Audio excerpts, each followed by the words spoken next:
भाई जब से मच्छर ने काटा है शुभमन गिल को कुछ भी सही नहीं हो रहा है भैया से। वर्ल्ड कप में फ्लॉप, टी20 में टीम से बाहर और टेस्ट में बस इनका बस्ता पैक हो ही रहा है, क्योंकि राजकोट टेस्ट की पहली पारी में गिल फिर गए हिल और इस बार उनको हिलाया मार्क वुड ने। भारतीय क्रिकेट में द प्रिंस का टाइटल लेकर मैदान पे उतरने वाले गिल साहब ने किंग कोहली की कमी खलने नहीं दी। न उल्टा मत समझना, रन बनाकर नहीं बल्कि उनके आउट होने के तरीके में पूरी तरह से कोहली की छवि नजर आई। बाहर जाती हुई गेंद, जी हाँ, जिसको रोकने की कोशिश में बस किनारा छुआ पाए शुभमन गिल और 9 गेंदों में ही हो गया गिल के विकेट का पतन, वो भी बहुत ही शीघ्र।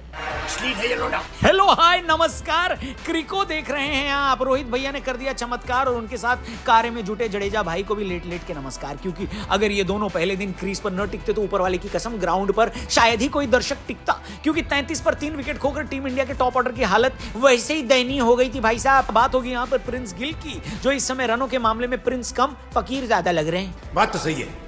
इंग्लैंड के खिलाफ टेस्ट सीरीज में टीम इंडिया ने शुरू में ही एक बोल्ड स्टेप उठाया और टीम ने हर उस पुराने खिलाड़ी को बाहर किया जिनका फॉर्म पिछले कुछ समय से गड़बड़ चल रहा था, जैसे कि चेतेश्वर पुजारा और रहाणे।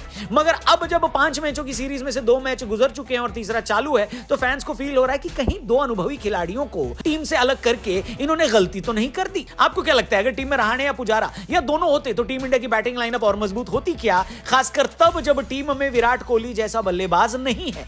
पर इन बातों पर चिंतन करके क्या फायदा, क्योंकि अब जो टीम सेलेक्ट हुई है उसी टीम को अंग्रेजों को हराना है। मगर इनकंसिस्टेंट खिलाड़ियों का बोझ आखिर कब तक सहेगी टीम इंडिया और टीम इंडिया के फैंस, बताइए। बस इसीलिए जैसे ही गिल का विकेट गिरा उन पर फैंस टूट पड़े। कई फैंस ने तो यह तक बोल दिया कि गिल टेस्ट के लायक ही नहीं है। शुभमन गिल को कई फैंस टीम इंडिया का प्रिंस बुलाते हैं और अब वही लोग पलट कर कह रहे हैं कि पिच पर आधे घंटे का भी प्रिंस नहीं है शुभमन गिल। और यह बात गिल के क्रिकेट के सबसे बड़े फॉर्मेट में आंकड़े भी बताते हैं। टेस्ट मैचों की 41 पारियों में अब तक 3 शतक और 4 अर्धशतक लगाने वाले गिल मौजूदा सीरीज में 2 बार शून्य पर आउट हुए। और तो और अपने टेस्ट करियर में गिल टोटल 4 बार डक पर आउट हो चुके हैं। और कमाल की बात यह है कि हर बार उनका यह आर्यभट्ट को समर्पित शून्य का स्कोर अंग्रेजों के खिलाफ ही आया है। ऐसे में नाराज होकर फैंस अब उन्हें शून्य का ब्रांड एम्बेसडर बुलाने लगे। वाइजैक टेस्ट की दूसरी पारी में सेंचुरी मारने वाले गिल के शतक के बाद इस बात का खुलासा हुआ था कि टीम मैनेजमेंट उन्हें तीसरे टेस्ट से ड्रॉप करने वाली थी, मगर एन मौके पर एक सेंचुरी लगाकर उन्होंने खुद को बचा लिया। मगर अगले ही टेस्ट में फिर वही नाकामी उन्होंने दोहरा दी। राजकोट टेस्ट में सिर्फ 9 बॉल में आउट होने से पहले गिल एक क्लोज एलबीडब्ल्यू कॉल से भी बचे थे और इसी के बाद उन्होंने सोचा कि अगली गेंद भी अंदर आएगी, लेकिन ऐसा हुआ नहीं। वुड की एक गेंद बाहर निकली और गिल के बल्ले का किनारा लिया और विकेट के पीछे बेन फोक्स ने एक आसान सा कैच पकड़ा और गिल की पारी का अंत कर दिया। गिल के आउट होते ही फैंस गुस्सा आ गए। ट्विटर पर बोले तो एक्स पर जाकर जमकर उनकी क्लास लगाई और एक फैन ने लिखा कि अगर गिल हमारे अगले ऑल फॉर्मेट सुपरस्टार हैं तो भारतीय बैटिंग का स्टैंडर्ड काफी नीचे गिरा है। इस बंदे के पास अभी तो टेस्ट क्रिकेट में कंसिस्टेंट परफॉर्म करने की टेक्निक भी नहीं है।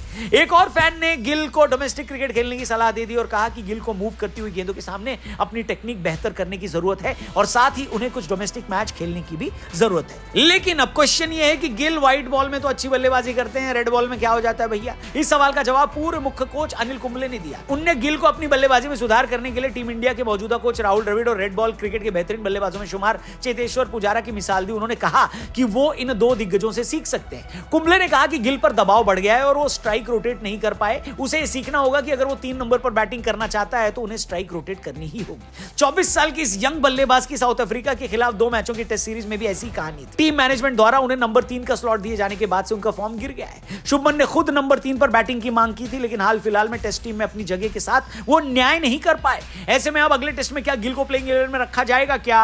और वैसे कोई भरोसा नहीं कि फिर से खुद पर तलवार लटकता देख गिल राजकोट के दूसरी पारी में, यानी इसी टेस्ट मैच की दूसरी पारी में कोई कमाल कर जाए और फिर से अगले 5 टेस्ट के लिए अपनी जगह टीम में फिक्स कर जाए। 21 टेस्ट मैच खेलने के बाद गिल का एवरेज 30 से थोड़ा ज्यादा है और एक टॉप ऑर्डर बैटर के लिए कोई खास एवरेज नहीं है। टेस्ट तो टेस्ट, टी20 करियर में भी वो कुछ प्रभावशाली काम नहीं कर पाए। ऐसे में फैंस कह रहे हैं कि गिल भाई इंटरनेशनल क्रिकेट से ब्रेक ले लो और आईपीएल की तैयारी करो, क्योंकि टेस्ट में तो उनकी जगह ज्यादा दिनों तक बचने वाली नहीं है। ऐसे में अगर आईपीएल में भी वो न चले तो टी20 वर्ल्ड कप में खेलने का सपना ही रह जाएगा। आपको क्या लगता है इस पूरे मुद्दे पर? क्या गिल को राजकोट टेस्ट की दूसरी पारी में कमबैक वो कर पाएंगे क्या सारा इंडिया फिर से गिल को प्रिंस बुलाएगा क्या? इन सवालों का जवाब आने वाला वक्त देगा। लेकिन तब तक अगर आप गेस करना चाहते हैं तो कमेंट बॉक्स खुला हुआ है। उनकी परफॉर्मेंस पे, उनके फॉर्म पर, फिर से डक पर आउट हुए उसके ऊपर जो भी आप मानते हैं कमेंट करके जरूर बताइएगा और क्रिको यानी इस चैनल को सब्सक्राइब करके जाइएगा। बाकी कल मिलते हैं एक और कड़क वीडियो के साथ यहीं पर। Thank you for watching. जय हिंद।